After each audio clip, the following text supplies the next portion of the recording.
കൊല്ലം Nilamel IDFC bank കുത്തിത്തുറന്ന് കവർച്ച നടത്താൻ ശ്രമിച്ച പ്രതിയെ പോലീസ് പിടികൂടി. മർച്ചന്റ് നേവി മുൻ ഉദ്യോഗസ്ഥനും നിലമേൽ സ്വദേശിയുമായ മുഹമ്മദ് സമീറിനെയാണ് ചടയമംഗലം പോലീസ് തന്ത്രപരമായി പിടികൂടിയത്.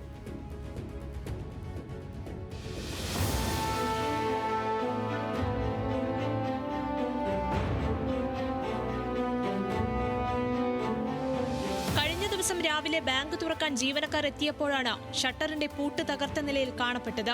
നിലമേൽ അയ്യപ്പസ്വാമി ക്ഷേത്രത്തിന് സമീപം ഇടറോഡിൽ 2ാം നിലയിൽ പ്രവർത്തിക്കുന്ന IDFC ബാങ്കിലാണ് പ്രതിയായ സമീർ മോഷണ ശ്രമം നടത്തിയത്.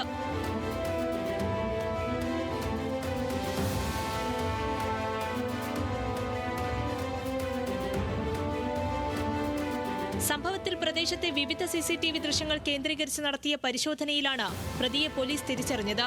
പ്രതിയായ സമീർ ബാങ്കിന് കിലോമീറ്റർ അകലെയാണ് താമസം. പ്രതിയെ രാത്രിയോടെ പിടികൂടിയ പോലീസ് സംഭവസ്ഥലത്തെത്തിച്ച് തെളിവെടുപ്പ് നടത്തി.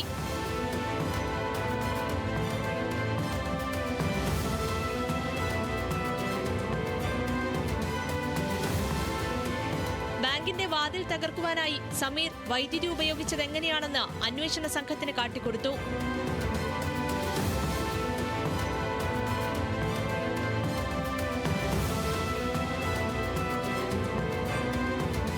ബാങ്കിലെ CCTV ക്യാമറയുടെ DVRകൾ മോഷ്ടാവ് തിരികെ നൽകി.